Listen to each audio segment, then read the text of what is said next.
semua. Para pendengar dimanapun berada, halo sahabat FDKI. Selamat datang di series ketiga podcast FDKI mengaji hari Jumat 26 Mei 2023.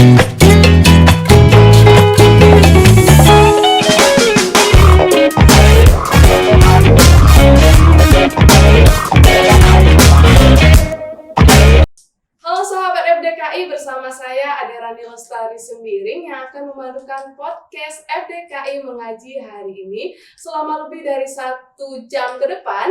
Adapun rangkaian podcast FDKI mengaji akan berlangsung dalam 3 sesi yang tentunya akan mengeksplorasi topik-topik yang penting dalam obrolan santai.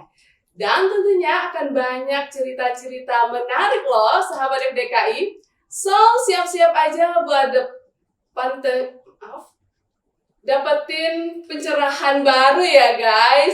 Baiklah, langsung saja kita mulai podcast hari ini. Di hadapan kita, di sebelah saya sudah ada pembicara yang luar biasa dan bukan pembicara yang bukan sembarangan. Dan tentunya sangat hebat, yaitu Bapak Ismayadi SAMH. Yang merupakan anggota Komisi Pemilihan Umum Kota Pangkal Pinang, Divisi Teknis Penyelenggaraan. Selamat datang Bapak di Laboratorium FDKI YN Sahabat Masih di Pangkal Belitung pada sesi ketiga podcast FDKI mengaji hari ini. Dan bagaimana kabarnya hari ini Pak? Baik, terima kasih. Alhamdulillah. Assalamualaikum teman-teman. Terima kasih sudah mengundang kami ya. Mudah-mudahan kita bisa berbincang membahas nanti. Terima kasih. Baiklah sahabat FDKI, hari ini kita akan membahas tema yang sangat menarik dan penting karena kita semua sebagai masyarakat Indonesia ya, tahun depan akan merayakan kontestasi politik di Indonesia, yaitu pemilihan umum serentak tanggal 14 Februari 2024. Benar ya Pak, tanggal segitu ya. Kita serentak se-Indonesia akan melakukan pemilu bersama pada tanggal 14 Februari 2024. Betul, 14 Betul Februari. Sekali. Nah, oleh karena itu hari ini kita akan ngobrol-ngobrol langsung dengan salah satu anggota penyelenggara Komisi Pemilihan Umum atau KPU Kota Pangkal Pinang dengan tema Partisipasi Pemuda dalam Politik. Seperti yang telah kita ketahui sahabat FDKI, secara umum pemilu adalah pemilihan umum, namun akan lebih baik kita mendapatkan pencerahan, ilmu langsung dan pengetahuan yang lebih luas mengenai pemilihan umum itu sendiri. Dan langsung saja sahabat FDKI yang berbahagia, kita langsung saja bertanya-tanya luas kepada Bapak Ismayadi ya. Gini Pak, bagaimana kisah Bapak sehingga bisa terpilih menjadi anggota KPU? Tentunya pertanyaan ini membuat kami yang anak muda ya, tentunya sahabat FDKI di rumah yang mendengar hari ini termotivasi gitu. Baik, terima kasih. Assalamualaikum warahmatullahi wabarakatuh. DKI ya. Ya, DKI. Artinya kami berkesempatan ya di sela-sela kesibukan kita melaksanakan tahapan pemilihan umum serentak tahun 2024 untuk di Kota Pangkal Pinang ya, kita harus menyempatkan karena ini merupakan salah satu cara kita ya mengedukasikan terkait pemilu itu sendiri kepada masyarakat khususnya terutama dalam lingkungan kampus seperti yang di IAIN ini. Jadi sekali lagi kami tetap apapun itu ketika ada berkesempatan untuk memberikan edukasi kepada pemilih pemula, kemudian tokoh-tokoh pemuda yang ada di Kepulauan Pangkal Belitung itu kami sangat berterima kasih. Baik, terkait dengan pertanyaan, alhamdulillah saya kebetulan masih bahasanya kita di KPU Kota Pangkal Pinang di akhir-akhir masa jabatannya. Jadi ini merupakan periode kedua saya menjadi anggota KPU Kota Pangkal Pinang, di mana sebelumnya 2013 saya dilantik menjadi anggota KPU Kota Pangkal Pinang untuk periode 2013-2018. Kemudian di 2018 kita ikut lagi untuk seleksi pemilihan anggota KPU Kota Pangkal Pinang. Alhamdulillah terpilih kembali untuk di periode kedua 2018-2023. Dan insya Allah kami akan berakhir nanti akhir masa jabatan kami sesuai dengan SK yang ada di kita itu di bulan November tahun ini. Jadi di sisa-sisa akhir masa jabatan ini kita tetap memberikan yang terbaik terutama kepada bangsa dan negara, karena kita sudah diberi kesempatan oleh negara untuk menjalankan atau melaksanakan tugas-tugas kepemimpinan khususnya di Kota Pangkal Pinang. Sebelumnya saya bukan termasuk yang penggiat baru ya. Alhamdulillah ketika masih duduk, ini sebagai motivasi juga untuk adik-adik kita ya. Motivasi saya di 1999 pasca reformasi, ketika itu masih duduk di bangku sekolah menengah kejuruan, masih di bangku SMA SMK. Saya sudah berkecimpung di petugas di TPS, saya sudah menjadi anggota KPPS 99, kemudian pemilu tahun 2004 dengan multi partai yang banyak ketika itu, saya menjadi anggota KPPS, kemudian 2007 pemilihan gubernur Kepulauan Bangka Belitung. Yang pertama saya menjadi anggota KPPS, kemudian dengan proses itu ada seleksi pemilihan untuk panitia pemilihan kecamatan di tingkat kecamatan. Saya ikut di 2008, terpilih alhamdulillah menjadi ketua PPK. Pemilihan wali kota dan wakil wali kota ketika itu. Kemudian pemilu 2009 dilanjutkan dengan pemilihan gubernur, wakil gubernur Bangka Belitung 2012. Terakhir 2013 pemilihan wali kota dan wakil wali kota Pangkal Pinang. Saya masih menjabat ketua PPK di Kecamatan Ginimaya ketika itu. Saya ikut seleksi KPU Kota Pangkal Pinang, alhamdulillah terpilih sehingga saya mengundurkan diri dari PPK. Lanjut menjadi komisioner anggota KPU Kota Pangkal Pinang, alhamdulillah sampai hari ini. Artinya sejak 1999 sampai hari ini saya masih terus bergelut di kepemimpinan khususnya di Kota Pangkal Pinang, seperti itu. Wow, sahabat FDKI, nggak salah ya kita menjadikan Pak Ismayadi ini sebagai pemateri kita hari ini. Kita pasti banyak nih mendapatkan pengetahuan lebih banyak tentang KPU untuk kita anak muda. Nah, oleh Pak, tadi kan Bapak bilang seleksi KPU, nah itu tahapnya itu bagaimana itu Pak? Baik, terima kasih. Jadi setiap KPU ini kan masa kerjanya per 5 tahun.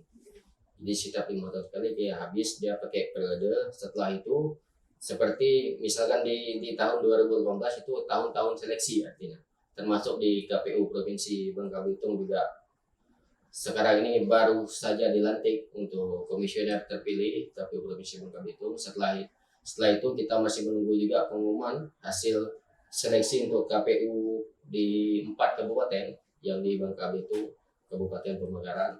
Setelah itu nanti kita mungkin di awal-awal Agustus mungkin akan ada seleksi untuk anggota KPU Kota Pangkal Pinang. Jadi sebelum masa jabatan setiap anggota KPU itu berakhir, proses seleksi itu harus sudah dilakukan jauh-jauh hari sebelumnya. Nah, terkait dengan itu yang pasti adalah siapapun seluruh warga negara Indonesia yang memang sudah terpenuhi syaratnya untuk menjadi anggota KPU itu boleh, silakan. Jadi kita juga memang silakan mendaftarkan diri, berkecimpung langsung. Jangan melihat pemilunya dari sisi yang tanda kutip sisi buruk terus. Karena kalau di kita kan bicara pemilu, pemilu lagi menghabiskan anggaran, ricuh rusuh di sana. Panas Tidak, ya, Pak. Iya panas. Ya, namanya setiap kali akan ada pergantian kekuasaan, walaupun itu di tingkat lokal, daerah, kepala daerah sampai tingkat nasional. Ya. Negara kita itu ya seperti itu gitu kan. Setiap roda pemerintahan ini, dan pemilu itu salah satu merupakan ajang untuk kita menentukan pemimpin nasional maupun daerah. Jadi sekali lagi silakan adik-adik siapapun bergabung kalau ingin menjadi penyelenggara pemilu, buat program-program pemilu di daerah ini biar lebih baik. Jangan berada di luar tapi tidak tahu sistem pemilu itu sendiri seperti apa. Jadi di penyelenggara karena kita yang harus kita pahami betul-betul adalah kita ada azas yang menyatakan bahwa sebagai penyelenggara pemilu ini harus semuanya terpenuhi. Azas kepastian hukum, mandiri dan segala macam. Dan paling penting adalah kode etik penyelenggara pemilu. Jadi kode etik penyelenggara pemilu itu tidak sembarangan.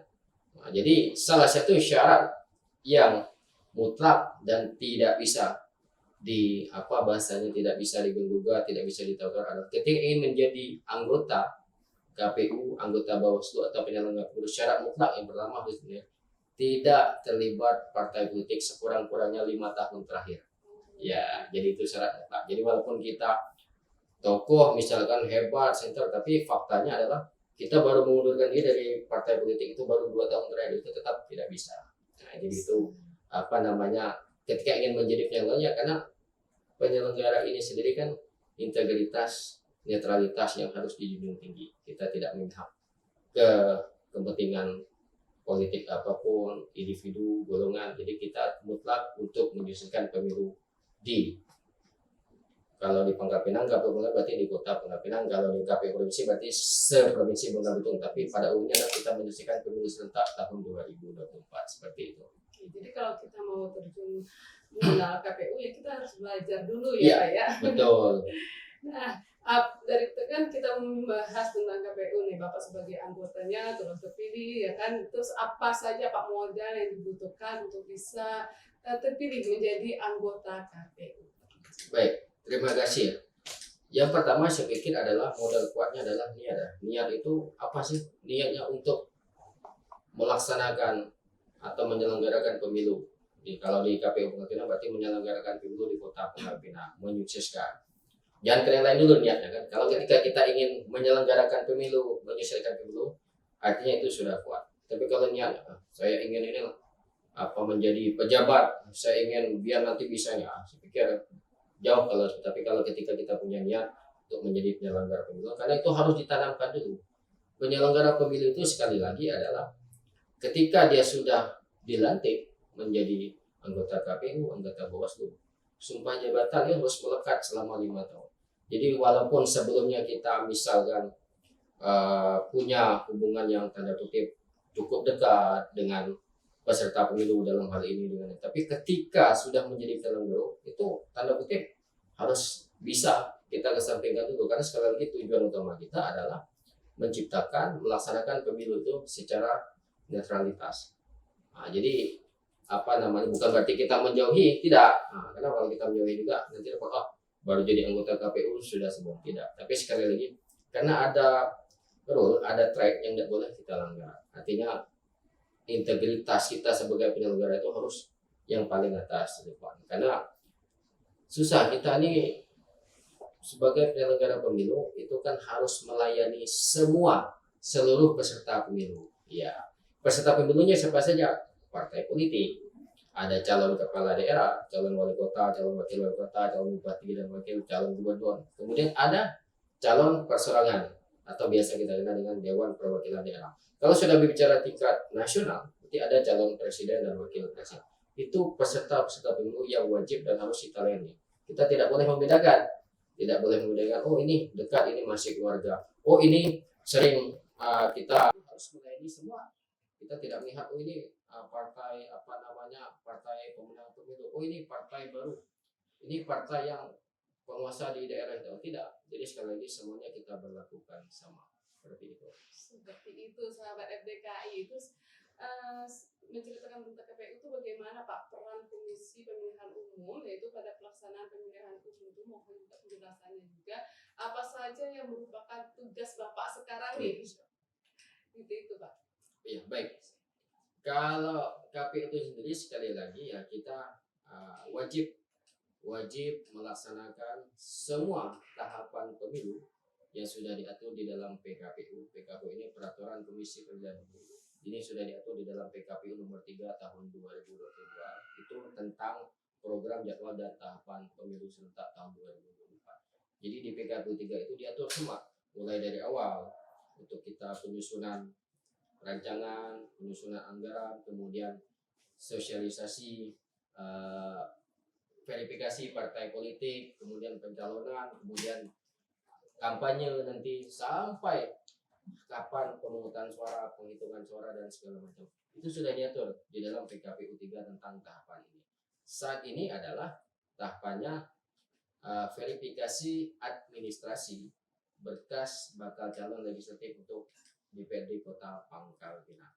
Dan itu sebelumnya kita sudah menetapkan partai politik, kemudian kita membuka pengumuman sesuai dengan tahapan untuk partai politik segera mengajukan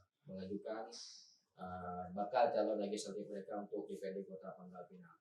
Kebetulan saya pengampu divisi teknis penyelenggara. Nah, jadi tupoksinya adalah mulai dari pendaftaran, penetapan verifikasi partai politik, kemudian verifikasi pencalonan penetapan Dewan Perwakilan Daerah, kemudian penyusunan terkait dengan daerah pemilihan. Kemudian hari ini tahapan saat ini sedang berlangsung adalah pencalonan Dewan Perwakilan Rakyat Daerah Kota Pangkal Pinang. Nah itu tupoksinya ada di divisi teknis. Jadi planning sektornya kita di divisi teknis. Setelah ini nanti kita tetapkan sebagai daftar calon sementara bakal calon legislatif ini nanti di bulan November kita tetapkan sebagai daftar calon tetap atau DCT. Sampai hari H nanti itu menjadi tupoksi divisi teknis penyelenggara juga apa pemungutan dan penghitungan suara, prosesnya, pelaksanaan pemungutan suara hari itu. Setelah pemungutan suara dilakukan, ada tahapan berikutnya yaitu penghitungan suara. Setelah penghitungan suara kita ada rekapitulasi mulai dari tingkat kecamatan, tingkat kota, tingkat provinsi, bahkan nanti sampai tingkat nasional. Sampai ke penetapan calon terpilih.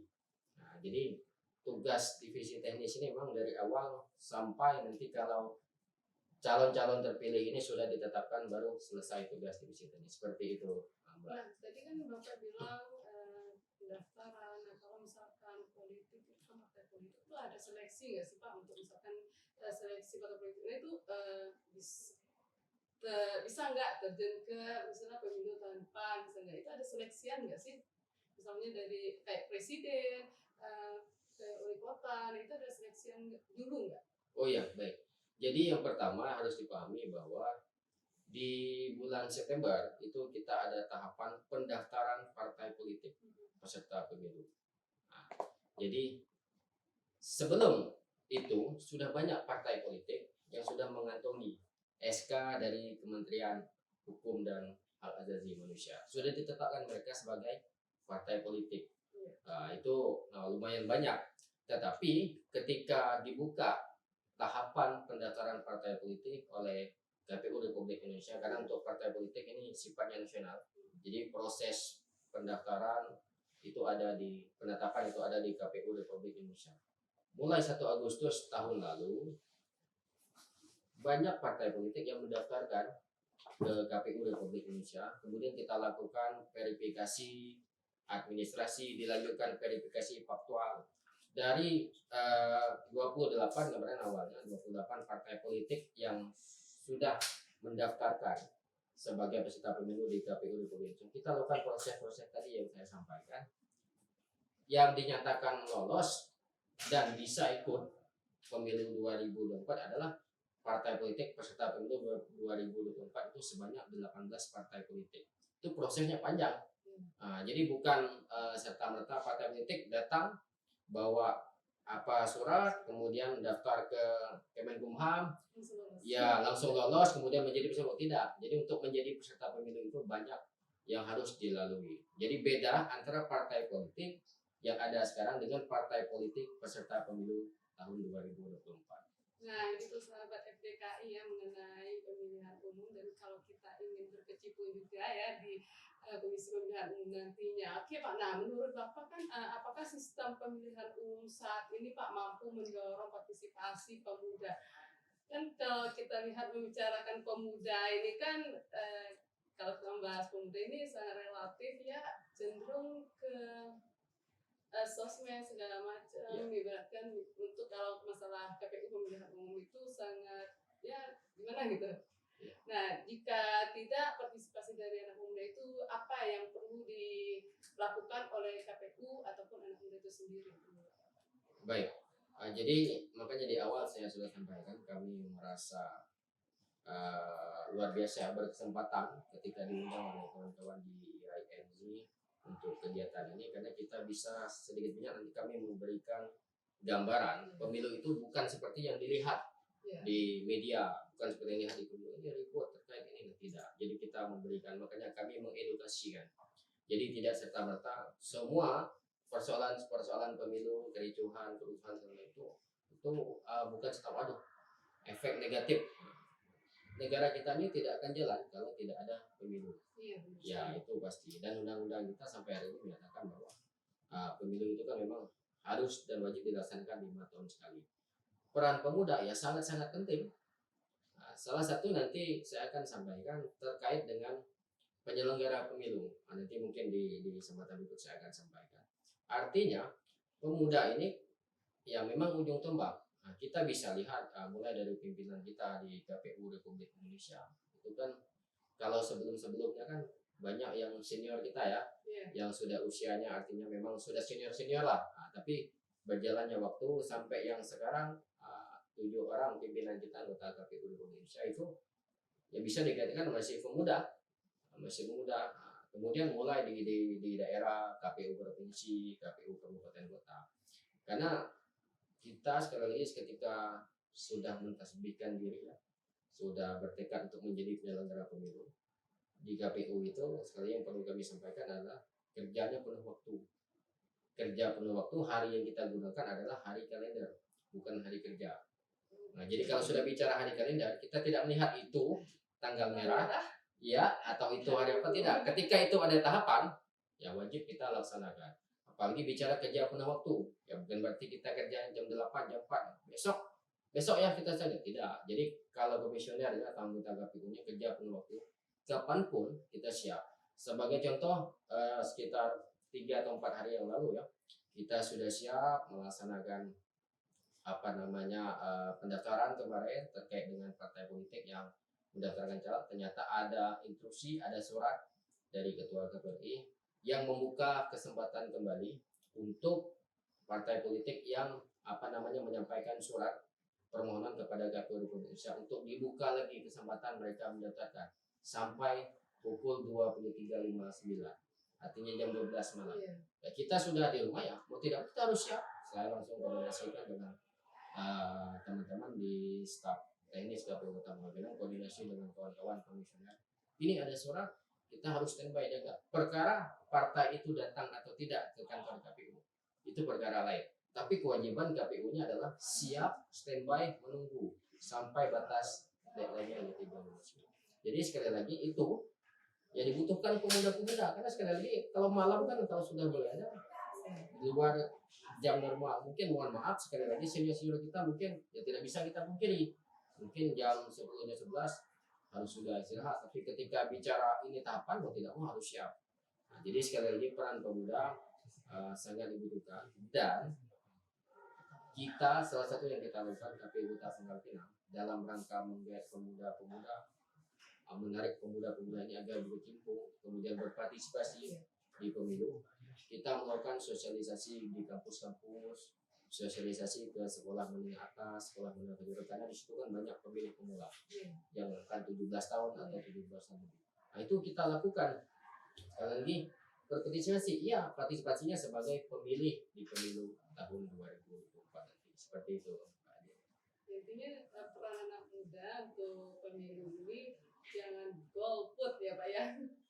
Itu gimana tuh Pak? Kalau Bapak mendengarkan bahasa golput, kata-kata golput itu gimana itu Pak? Ya baik, sebenarnya kalau di undang-undang kita, undang-undang pemilu ya, memang tidak mengenal artinya golput. Ini golput ini kan artinya bahasa, karena di negara kita ini kan apa yang menjadi viral, nah itu akan terus-menerus akan menjadi sesuatu yang pegangan orang bicara golput. Tapi dalam istilah pemilu itu sendiri tidak ada golput gitu. Nah, cuman banyak ketika kita sharing ya, kita kunjungan ke sekolah-sekolah, kemudian ke kampus-kampus dengan anak muda ya, pokoknya jangan pesimis dulu terhadap pemilu. Jujur kalau sudah pesimis terhadap pemilu, ya tetap tidak ada baiknya pemilu itu. Apapun yang dilakukan oleh KPU program ya cuma, tapi kalau ketika optimis minimal dia memberikan kritik yang membangun ya. Jadi kita tidak khawatir dikritik. KPU itu selalu terbuka. Ada kritik dari organisasi, dari kampus dan macam itu untuk perbaikan. Artinya ada perhatian terhadap itu. Tapi ketika bahasa Bangka ini kan udah takjik lah ya. Ada takjik dengan pemilu ini susah. Nah, jadi walaupun ada yang baik itu tidak akan mereka sampaikan. Jadi sekali lagi golput itu sebenarnya tidak ada di dalam istilah pemilu. Cuman memang ketika pemilu kira-kira dalam pemilihan tidak ada pilihan yang mereka anggap bisa mewakili mereka. Nah, sehingga ketika itu muncul ya memang susah. Tapi kami berharap sekali lagi KPU terus memberikan edukasi ya kepada seluruh masyarakat, karena untuk menjadi pemilih ini juga ada syarat-syarat yang harus terpenuhi. Nah, jadi pemilih itu kan warga negara Indonesia berusia 7 tahun atau lebih pada hari pemungutan suara nanti. Nah, kemudian ada yang diatur di dalam undang-undang seperti anggota TNI Polri itu tidak bisa memilih. Nah, saya yakin ya, karena mereka anggota TNI Polri ini kan punya pilihan juga. Oh, ini tokoh yang saya senangi, oh ini tokoh ini bisa kira-kira mengakomodir nanti. Tapi sekali undang-undang kita menyatakan jadi TNI Polri tidak mempunyai hak pilih. Nah, jadi kalau dia ingin pilih nanti syaratnya satu, mengundurkan diri sebagai anggota TNI Polri, atau nanti ketika sudah purna tugas, purnawirawan, sudah pensiun, itu kembali lagi haknya bisa menjadi pemilih seperti pemilih biasa. Atau yang kemarin 2019 sudah menjadi pemilih, kemudian ikut tes seleksi penerimaan anggota TNI atau Polri, terpilih, itu otomatis hilang hak pilihnya. Di daftar pemilih kita yang kita siapkan itu kita coret, kita keluarkan sebagai pemilih di Kota Pangkal Pinang. Nah, jadi golput itu sekali lagi saya ingin tekankan bukan kurang baik ya, memang tidak baik dan tidak bagus tergantung. Usahakan juga kita jangan bicara golput untuk pemudanya. Kenapa? Golput ini semacam apa ya? Toksik atau racun lah. Kalau itu berkembang semua. Ya, jadi penting kita bicaranya yang optimis. Kedepannya seperti ini, seperti ini. Saya pikir seperti itu, Pak Ade. Oke, jadi kalau misalkan kita mau pemimpin kita ya baik, ya jujur, ya mulai dari kitanya ya, betul, ya. Betul. Nah, itu sahabat FDKI. Baiklah pendengar podcast FDKI Mengaji yang berbahagia, kita rehat sebentar, sekitar 5 menit. Tetap stay tune karena obrolan sesi selanjutnya akan lebih menarik dan penting untuk kita ketahui. Kalau ada yang mau bertanya kepada narasumber kita hari ini, Bapak Ismayadi, teman-teman bisa chat langsung ke kolom komentar kita. Oke.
Oke sahabat FDKI, kita kembali lagi di podcast FDKI Mengaji. Nah, tadi kan kita sudah mendengar penjelasan bersama Bapak Ismayadi SHMH terkait tugas dan tanggung jawab beliau ya sebagai anggota KPU.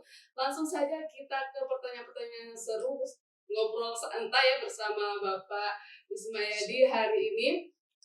Nah Pak, kan tadi kita membahas tentang KPU, langkah-langkahnya itu gimana, terus ini langkah-langkah yang diambil KPU untuk memastikan pemilihan umum itu berjalan secara adil, bebas, dan jujur. Itu gimana Pak? Baik, terima kasih.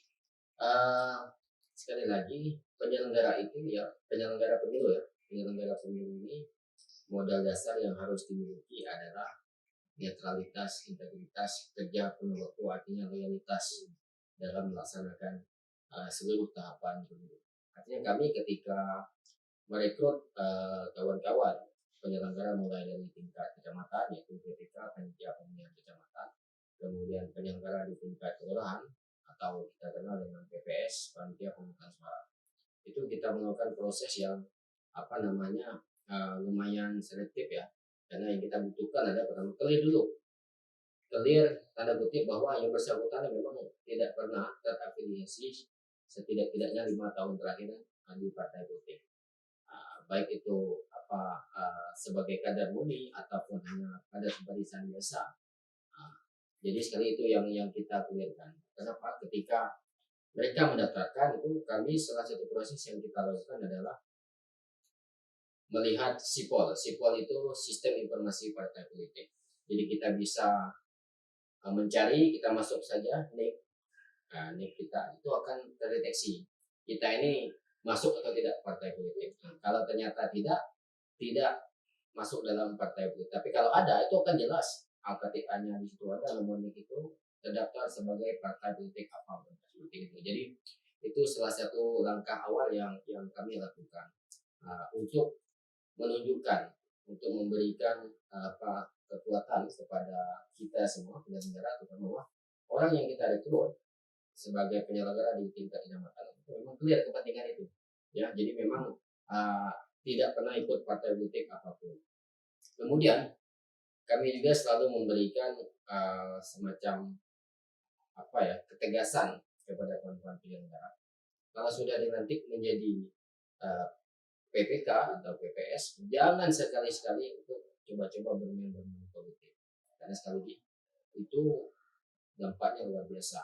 Kenapa? Kalau sudah bermain politik, sekali lagi bukan hanya diberhentikan, tapi kan ada faktor-faktor lain. Bisa saja ini ada nggak yang lain, teman yang lain yang diajak atau yang ikut-ikut, kemudian kira-kira ada nggak yang diberikan data-data misalkan kepada pihak-pihak berkepentingan yang tanda kutip itu belum bisa kita publikasi. Jadi hal-hal seperti ini itu menjadi tolak ukur kami di awal ketika kita memberikan atau menetapkan kawan-kawan penyelenggara ini.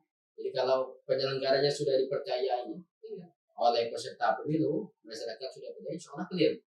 Nah, tapi kalau penyelenggara itu sendiri, partai politik tidak percaya atau ragu, masyarakat, waduh kok bisa ya? Berarti kan susah kita untuk menunjukkan kerja pemilu yang betul-betul netral itu susah. Ya, betul, seperti itu. Jadi sekali lagi langkah awalnya itu adalah filter pertama ketika kita akan memilih.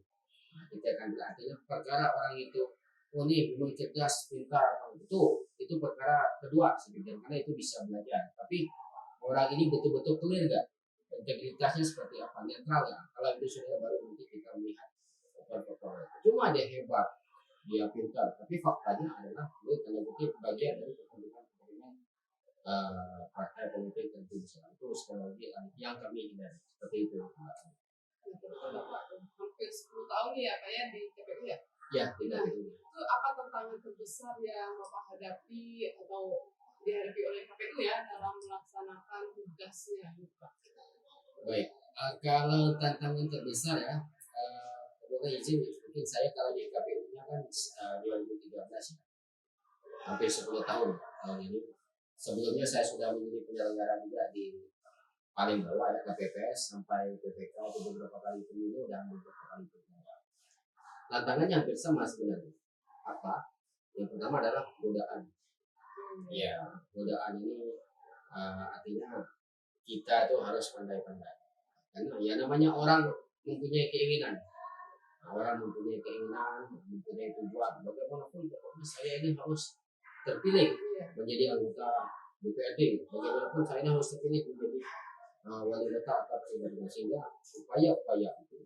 Dan saya yakin ini bukan hanya kepada saya. Iya, cara apapun dilakukan dan setiap penyelenggara pemilu itu tetap upaya-upaya ini dilakukan. Oleh sebab itu, makanya saya bilang integritas, netralitas itu menjadi modal dasar. Jadi ketika itu terjadi, ya kita insya Allah kita bisa hindari. Tapi kalau netralnya dari awal yang memang diragukan, integritasnya tanda kutip agak ragu, ketika masuk hal-hal seperti itu, upaya-upaya saya pikir akan mudah goyah. Sehingga mohon maaf, hanya dengan tanda kutip mungkin ada nominal-nominal yang dijanjikan atau pemberian apapun, sehingga dengan beraninya mengatur terkait pemilu, dengan beraninya melakukan kesalahan-kesalahan pelanggaran pemilu. Jadi itu yang sekali lagi saya pikir karena bagaimanapun orangnya tidak akan berhenti, dia tidak akan cukup satu kali. Sekali tidak mengapa, dua kali. Cara ini tidak bisa, dia menggunakan usaha yang lain. Tidak bisa ini melalui via orang lain. Jadi sekali lagi kalau kita sudah kuat melaksanakan ini, insya Allah apapun itu, insya Allah kita tidak akan tergoda. Itu satu ya, kita. Dan kedua, bagaimana kita meyakinkan kepada seluruh peserta pemilu bahwa kita ini bisa melaksanakan ini sebagaimana yang diatur di dalam regulasi atau peraturan KPU yang ada. Meyakinkan mereka, karena jujur saja partai politik itu juga sebenarnya mempunyai keraguan, waduh nanti KPU-nya seperti ini, nanti PPK-nya seperti ini. Ya sekali lagi itu juga yang harus kita jelaskan kita tunjukkan kepada partai politik, inilah kami bekerja, ini aturannya. Kita tidak boleh membuat aturan tersendiri, termasuk kami di KPU Kota Bogor, kita tidak boleh membuat regulasi. Oh ya seperti ini untuk partai ini, seperti ini nanti ya. Untuk partai yang ini bisa lah nih, ini karena tidak ada perwakilan DPRD-nya, udahlah gitu. Tidak bisa. Sekali lagi kita tetap berdasarkan peraturan KPU yang sudah ditetapkan dan disahkan. Kemudian apapun mau pahit, mau manis, mau berat, ya harus kita laksanakan, kita sampaikan. Dan sekali lagi perlakuannya ke semua partai politik, ke semua peserta pemilu. Nah, jadi itu juga kawan-kawan di tingkat kecamatan, karena dia kan komunikasi atau koordinasinya adalah kalau kami di KPU Kota Bogor kita dengan teman-teman partai politik pengurus tingkat kota, ada DPC namanya Dewan Pimpinan Cabang, mungkin ada Dewan Pimpinan Daerah, levelnya di tingkat kota. Kemudian kalau sudah bicara di kecamatan, ada namanya pengurus kecamatan. Kadang-kala ada miss di sini. Nah, ada miss kenapa? Iya, karena pengurus kecamatannya mungkin kenal dengan anggota KPU-nya, jadi dia langsung bypass. Kemudian ketika koordinasi dengan PPK, oh ya saya sudah ketemu dengan. Berarti ada upaya sanksi-sanksi bagi misalkan anggota KPU yang melakukan permainan politik seperti Bapak tadi yang misalkan ya. Ya, jadi kalau sanksi jelas ya. Sanksi ini berlaku untuk semua penyelenggara pemilu, termasuk nanti ke tingkat KPPS yang paling bawah. Sanksi itu jelas. Nah, itu tadi yang di awal saya pernah sampaikan bahwa kode etik penyelenggara pemilu. Kode etik penyelenggara pemilu ini, mohon maaf, dia tanda kutip, dia memang tidak secara eksplisit ditegaskan di dalam peraturan. Oh, KPU itu tidak boleh seperti ini penyelenggara, tidak. Tapi etik, dia menyangkut etik. Contoh, ada calon legislatif misalkan atau calon wali kota, calon bupati, ketemu ngobrol, kita ini intent, padahal itu teman baik misalkan, teman waktu SMA, teman kuliah dengan anggota KPU, kemana-mana sama-sama main. Nah, kemudian ada beberapa kesempatan misalnya dalam acara yang sama, tidak ada maksud lain, hanya silaturahmi lah, karena ini teman saya sahabat, tapi status yang berbeda. Ini peserta pemilu, ini penyelenggara pemilu. Dan ini dengan mudah sekali akan dipolitisir oleh tanda kutip pihak-pihak yang tidak berkenan. Jadi itu yang kita duga. Makanya kami menekankan, kita bukan sombong kalau kadang kawan-kawan peserta ngajak ngopi ya, ngajak ngumpul, Pak, gitu. Janganlah kalau ngopi silakan di kantor kita atau di depan kantor KPU biar kita mulai. Kita menghindari seperti itu. Ya gini Pak, terus apa yang dilakukan untuk memastikan partisipasi maksimal nih dari pemilihan kalangan pemuda, khususnya juga mohon jelaskan itu bagaimana sih angka partisipasi pemilih pemuda di Bangka Belitung ini, Pak? Baik. Salah satu upaya usaha yang terus kami lakukan sampai pelaksanaan pemilu, kita giat rutin intens melakukan sosialisasi. Sasaran kita di awal kita kan sudah masuk ke kampus-kampus, karena di situ kan ada mahasiswa yang notabene pemilik pemula, ke sekolah-sekolah menengah atas yang kelas berapa kalau sekarang kelas 3 SMA itu kelas 15 kelas 12 ya. Yang kelas 12 itu kan rata-rata tuh di usia 17 tahun. Yang notabene mereka belum punya KTP elektronik nih. Tapi usia mereka sudah 17 tahun. Sementara peraturan atau regulasi yang mengatur pemilih itu adalah warga negara Indonesia yang berusia 17 tahun atau lebih pada hari pemungutan suara. Itu kita cari. Nah, dan mohon maaf, mungkin orang-orang yang paham atau yang tahu itu melihat itu, tapi orang-orang yang sudah pesimis dengan penyelenggara, mereka tidak melihat itu. Padahal ini upaya kita itu tidak diatur, tapi upaya langkah kita untuk bagaimana mengakomodir. Itu tidak mudah datang ke sekolah, ya kita minta izin Bapak Ibu kepala sekolah, minta data kelas kita, yang mana adik-adik kita ini yang 14 Februari 2024 nanti sudah 17 tahun. Nanti kan kita tarik mundur yang lahir tanggal 14 Februari 2007. Sebelum itu berarti sudah milih terakhir 14 Februari. Kalau dia lahir 15 Februari 2007, 17 tahun kurang 1 hari. Belum terpenuhi syaratnya. Tapi kalau di bawah itu terpenuhi syaratnya. Sekolah kan tidak melihat usia. Nah, tidak ada kebutuhan lah artinya kan itu. Tapi KPU itu ini data ini. Sementara di Dinas Kependudukan dan Catatan Sipil, orang itu buat KTP elektronik kalau sudah 17 tahun. Kenapa tuh Pak harus usia 17 tahun itu kenapa sih sebenarnya? Untuk di Dukcapil itu jadi. Kalau untuk di Dukcapil ya kebetulan karena kita sudah kondisi juga karena undang-undang terkait kependudukannya mengatur seperti itu.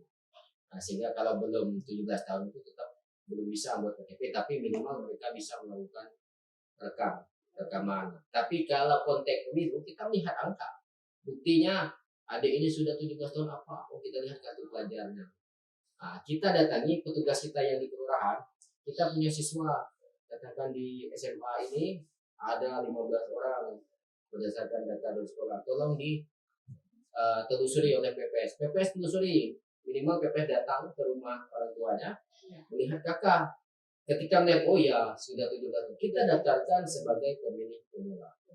Nah, itu kalau mohon maaf, kalau yang lain mungkin tidak akan mengirimkan data itu, kecuali ada peserta pemilu partai politik yang tanda kutip, oh ini bagus ini bisa jadi sagarat ini. Mereka berekrut. Tapi sebelum itu dilakukan, KPU sudah lakukan dulu. Jadi itu salah satu langkah bagaimana mengakomodir pemuda biar berpartisipasi. Kemudian pada akhir nanti outputnya adalah angka partisipasi pemilihnya.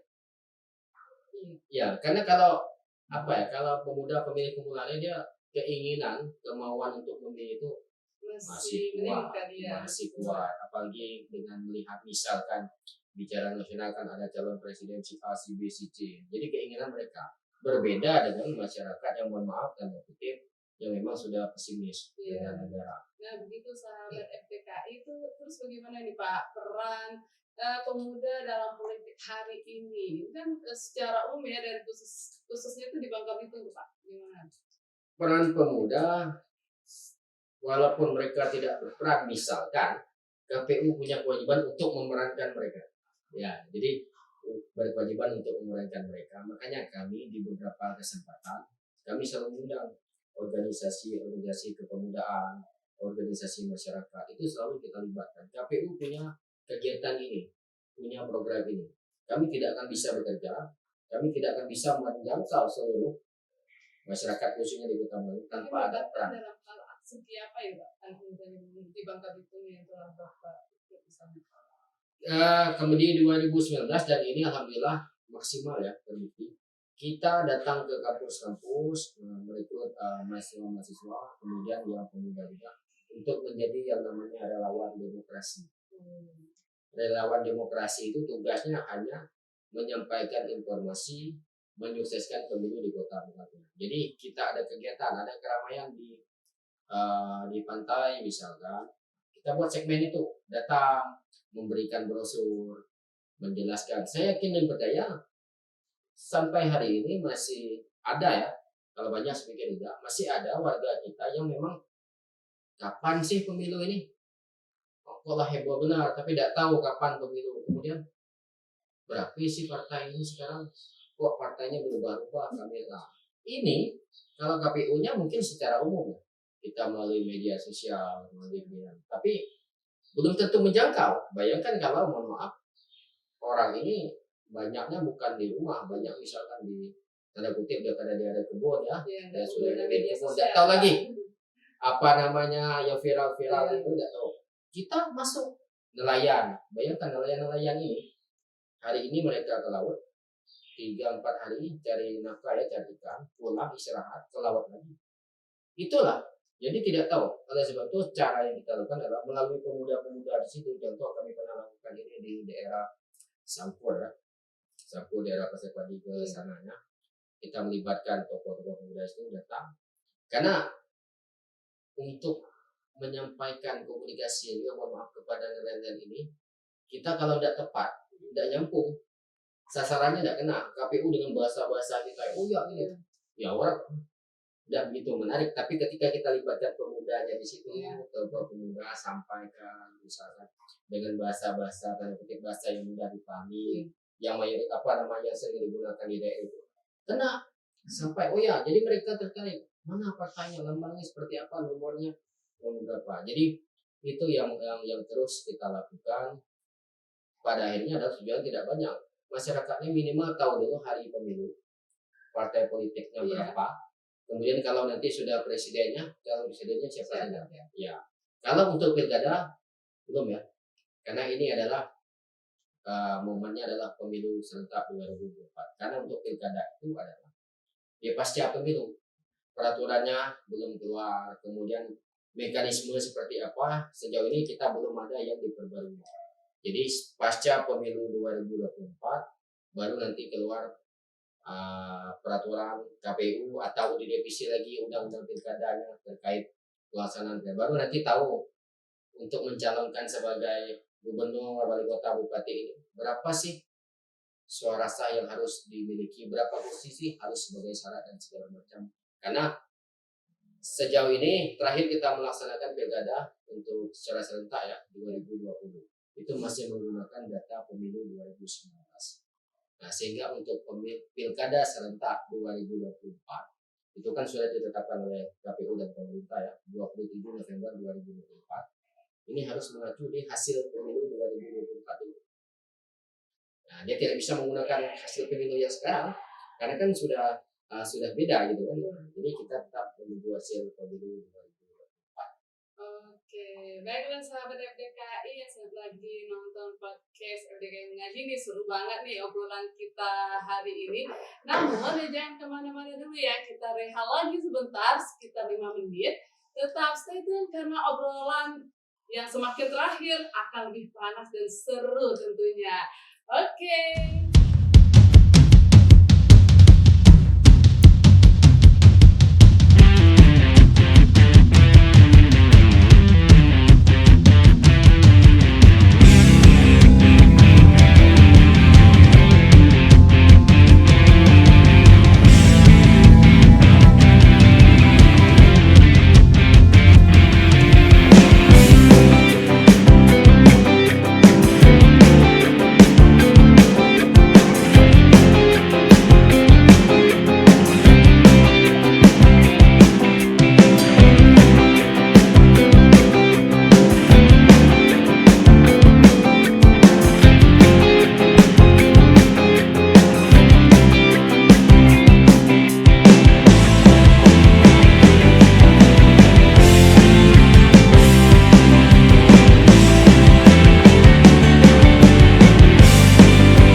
lagi bersama saya Aderani Lestari Sembiring dan narasumber kita yang luar biasa hari ini Pak Yus Mayadi ya. Dan tentunya tadi kita sudah berbincang-bincang banyak mengenai KPU. Nah, ini adalah sesi terakhir kita nih, sahabat FDKI. Yang ingin bertanya silahkan ya di kolom komentar. Terus, Pak, berdasarkan berita yang dimuat ya pada kompas.com pada tahun 2020 dengan judul Refleksi Pemilu 2019 sebanyak 894 petugas KPPS itu meninggal dunia. Nah, bisa jelaskan nggak kenapa kami orang awam ini sebenarnya orang awamnya sebenarnya tugas berat penyelenggara pemilihan umum, apakah sebegitu berisikonya ya hingga merenggut nyawa seseorang? Aduh, gimana itu Pak? Baik, terima kasih. Jadi ini fakta yang memang tidak bisa kita sembunyikan. Ini sampai kapanpun akan menjadi sejarah proses pemilu di Indonesia saya pikir. Dan memang mungkin sebelum-sebelumnya ada juga yang meninggal dunia, tapi mungkin tidak sebanyak ini.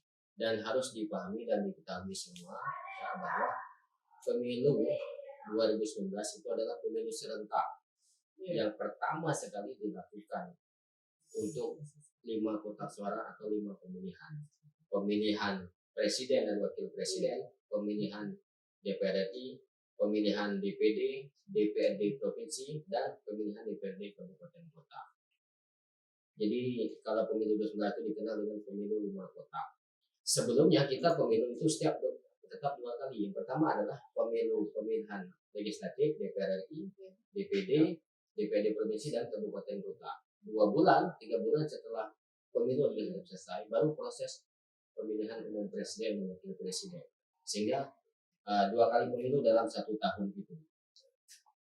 Untuk 2019 kemarin itu diserentakkan untuk presiden dan wakil presidennya, kemudian dengan pemilu legislatif. Efek positifnya adalah saya katakan bahwa karena ini digabung kemarin, Pileg bahasanya dengan Pilpres, kita mengira Pileg itu pemilu legislatif, Pilpres pemilihan presiden. Ketika digabung, partisipasi pemilih itu luar biasa.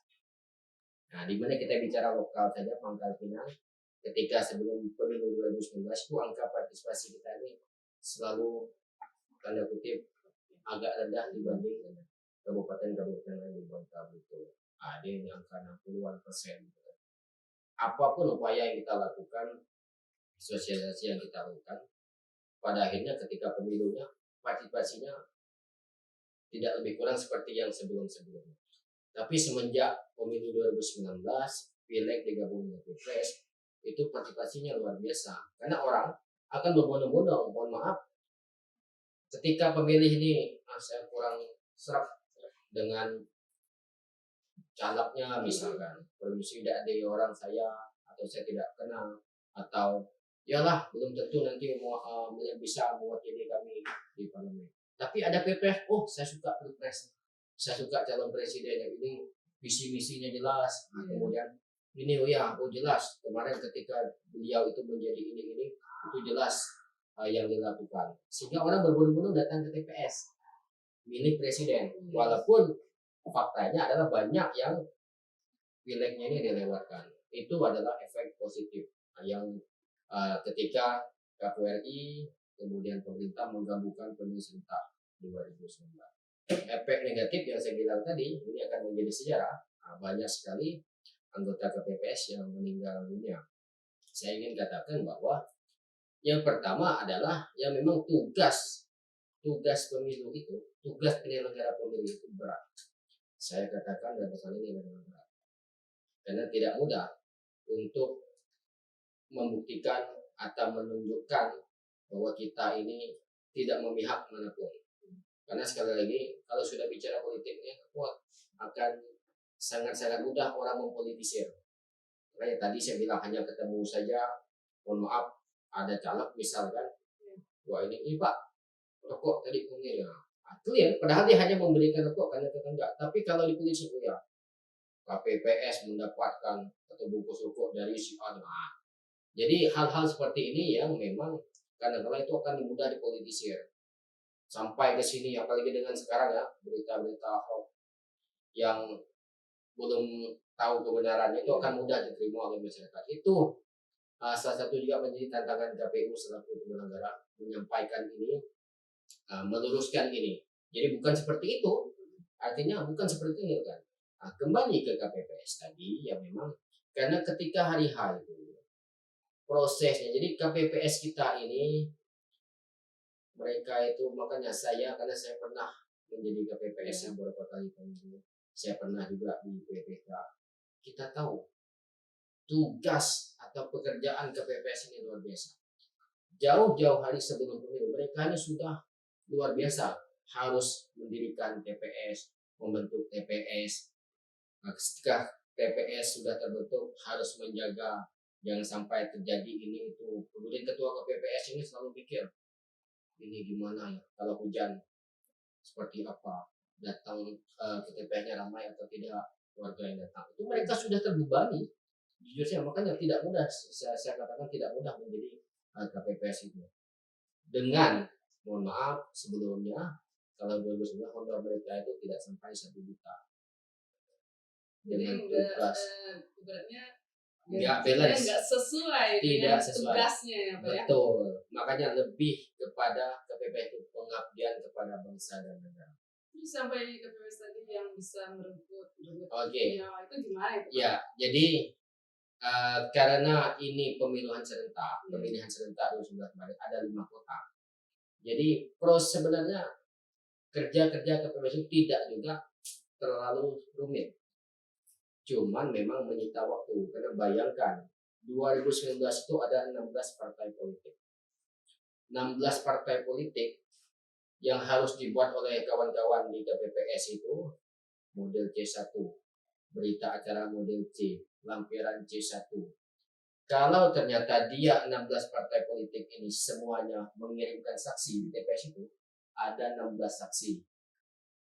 Kalau pilpresnya mengirimkan berarti ada 2, waktu 2016 ada 2 saksi, 18 orang saksi.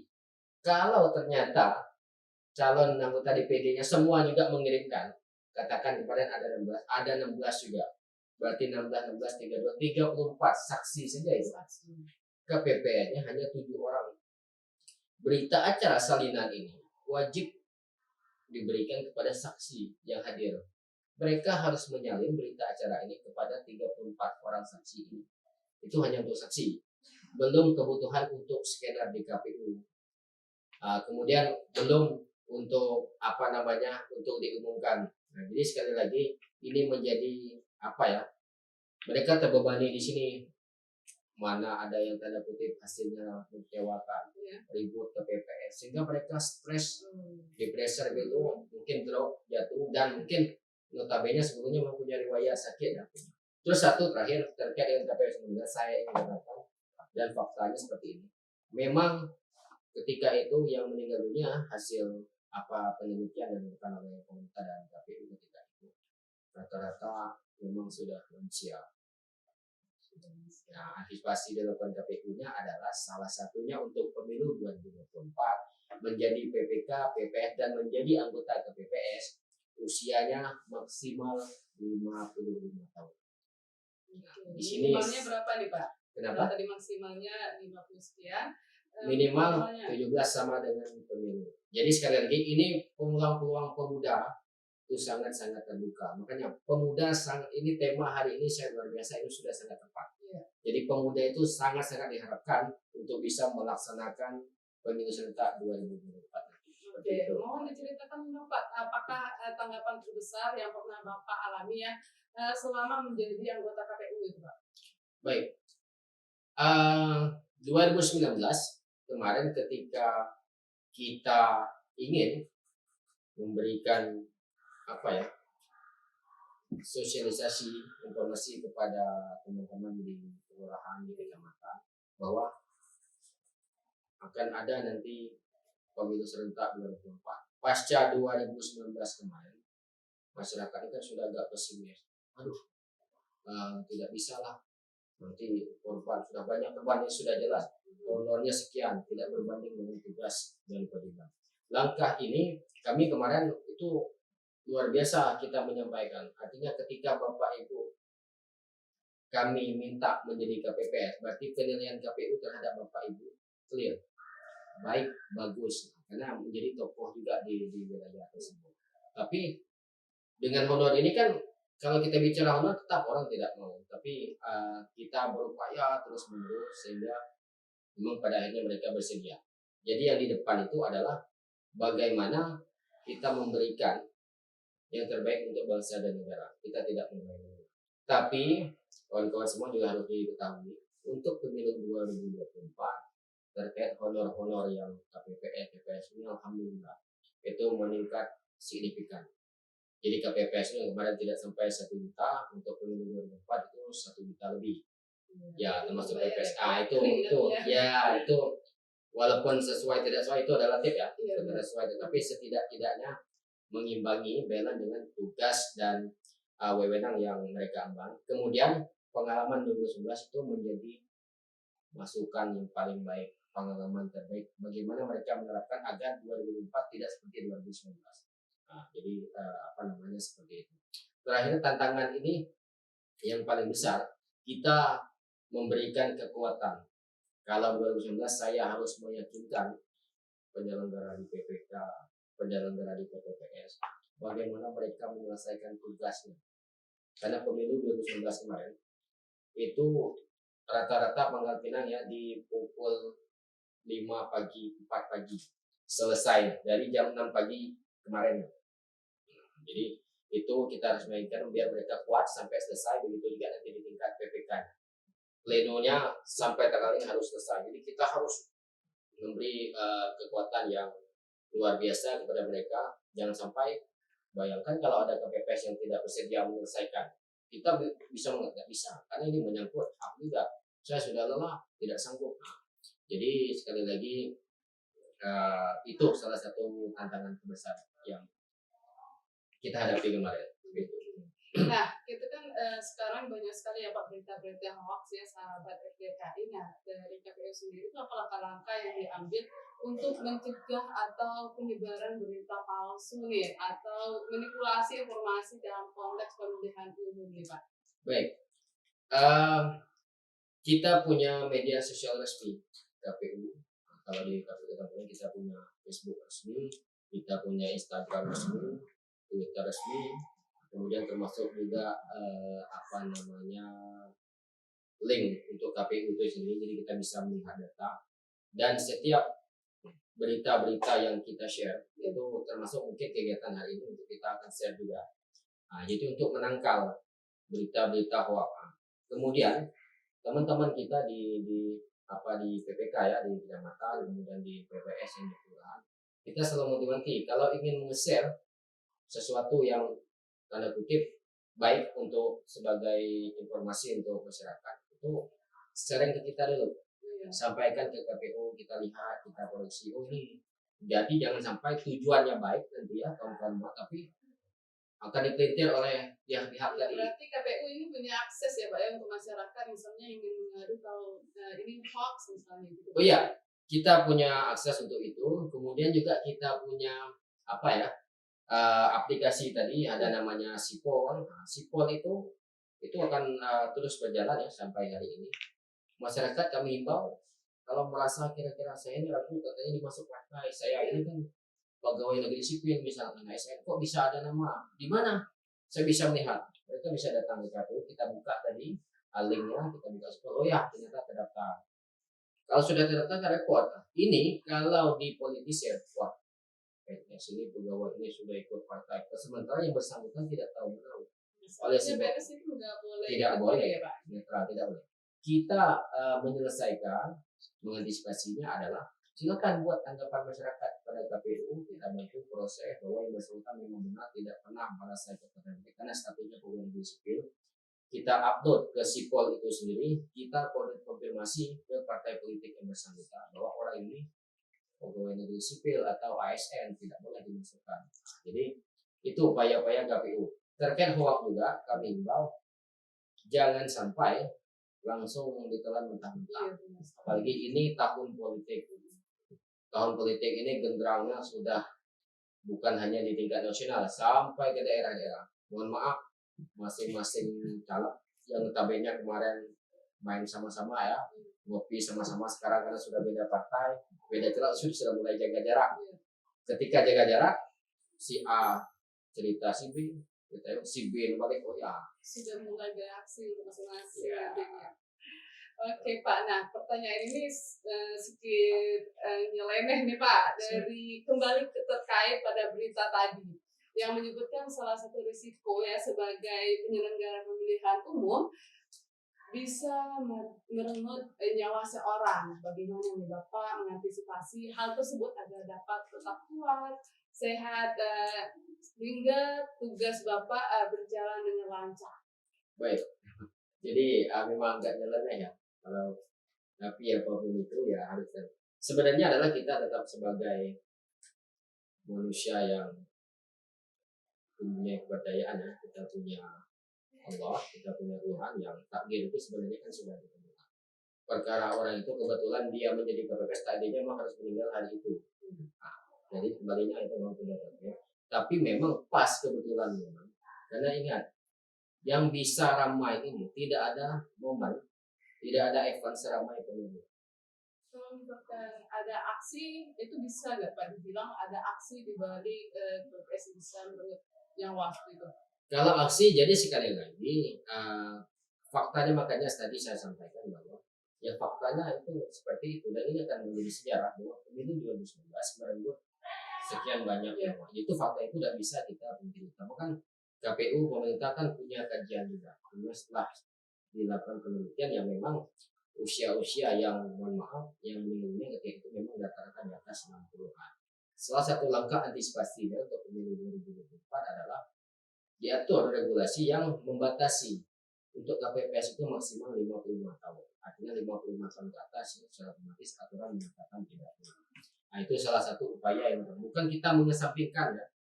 Bukan kita ini tidak ada harus mengesampingkannya. Ingat, hak konstitusi setiap warga negara adalah satu, hak untuk memilih, hak untuk dipilih, hak untuk menjadi peserta pemilu, hak untuk menjadi penyelenggara pemilu. Ini tidak boleh ada yang mengekang.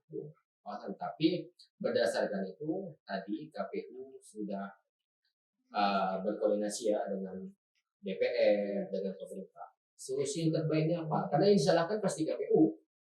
Kenapa? KPU KPPS, KPU pemilu membunuh massal itu sampai ada apa?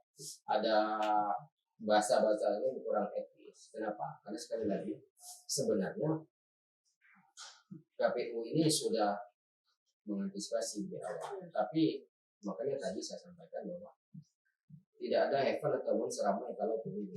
Jadi ketika pemilu itu banyak sekali dibutuhkan penyelenggara pemilu. Nah, yang notabene adalah mungkin banyak orang-orang yang berkompeten di situ. Kita tarik menjadi KPPS. Tapi ingat, tadi saya bilang bahwa ada syarat mutlak yang harus terpenuhi. Ternyata, oh dia sukses. Tidak mungkin lah kita jadikan KPPS. Oh ternyata yang bersangkutan partai politik atau mantan partai politik, mantan caleg itu benar. Tidak mungkin kita karena belum 5 tahun.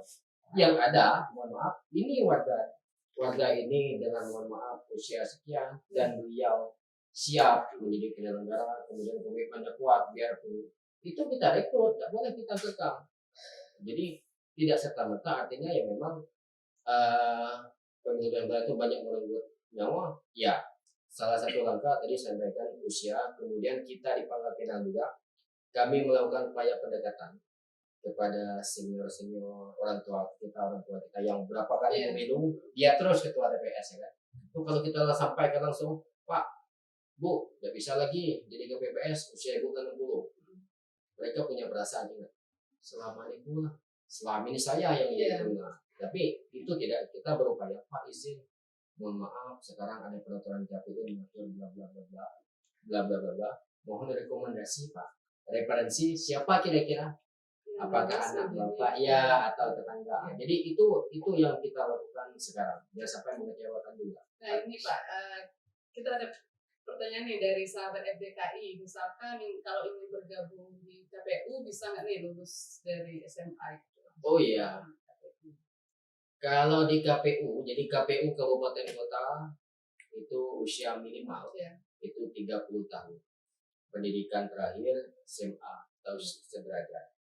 Kalau untuk KPU provinsi dia harus minimal S1. Ya, termasuk juga Bawaslu provinsi minimal S1. Nah, itu syarat-syarat yang mudah. Jadi tidak mesti harus umur berapa kali menjadi tidak, sepanjang syarat tadi 30 tahun SMA, tidak terafiliasi atau tidak menjadi anggota partai politik sekurang-kurangnya 5 tahun terakhir itu bisa, dan peluang sama ya. Jadi tidak ada lah saya ingin katakan, oh ini karena kakaknya atau bapaknya itu anggota DPRD, oh langsung jadi.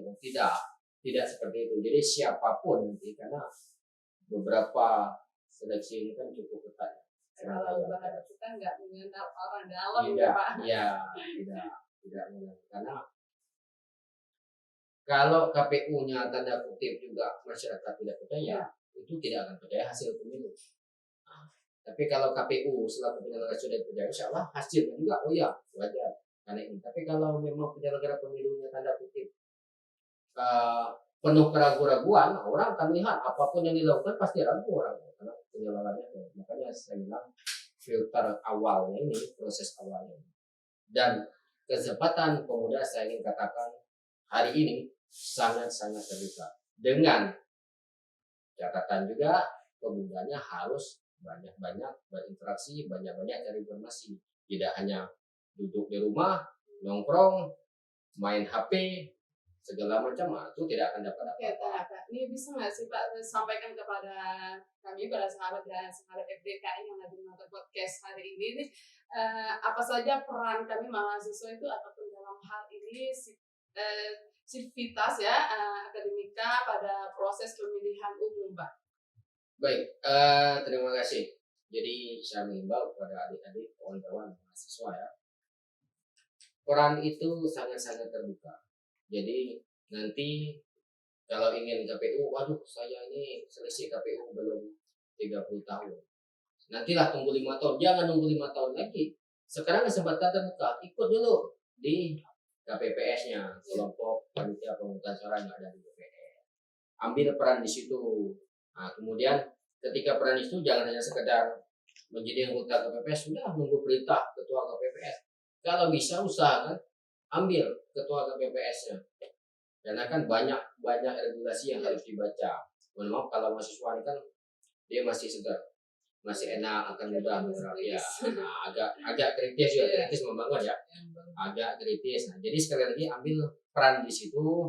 Nah, kemudian datang ke KPU-nya, bikin semacam kegiatan, kita kunjungan ke KPU, minta informasi. Kalau hanya lihat saja berita, karena berita itu sekali lagi ada berita yang memang positif, ada berita yang negatif. Dan yang paling penting ketika bicara mahasiswa, kalau kita bicara IAIN, kalau sudah kampus IAIN yang bicara, orang selalu lihat, oh iya jelas ini netral. Nah, tapi kalau orang per orang atau organisasi itu, oh ini jelas, ini tanda kutip ada ini di belakangnya, ada itu di belakang. Tapi kalau sudah bicara kampus, karena yang paling punya potensi saat ini yang paling besar adalah pemuda. Jadi cari informasi, koordinasi, sering-sering melihat berita, kritis nggak masalah. Jadi peran anak muda ini sangat penting ya Pak untuk ibaratkan menjaga nama baik KPU kepada masyarakat tertentu. Jadi gitu ya teman-teman FDKI. Nah teman-teman FDKI, obrolan kita tadi ya sangat bermakna banget ya, dan membuat kita termotivasi. Namun sahabat FDKI, obrolan kita yang penuh motivasi tadi dan seru banget. Demikian keseruan obrolan kita hari ini bersama Bapak Ismayadi SHMH, yang tentunya beliau ini juga merupakan salah satu pemuda nih yang sukses dipercayai menjadi anggota Komisi Pemilihan Umum. Mudah-mudahan kita semua ya sahabat FDKI dapat memetik pelajaran berharga dari kisah sukses beliau. Sahabat FDKI, tidak terasa kebersamaan kita di podcast kali ini sudah 1 jam. Demikian bincang seru kita hari ini. Terima kasih kepada Bapak Ya, Ismayadi terima telah kasih. menghubungi saya dan teman-teman sahabat Siap. FDKI hari ini. Banyak sekali pengetahuan dan ilmu baru mengenai KPU ya teman-teman semua. Dan terima kasih sebesar-besarnya saya Adirani sebagai host podcast hari ini. Mohon maaf jika ada kesalahan. Saya akhiri. Wassalamualaikum warahmatullahi wabarakatuh. Waalaikumsalam warahmatullahi wabarakatuh. Terima kasih.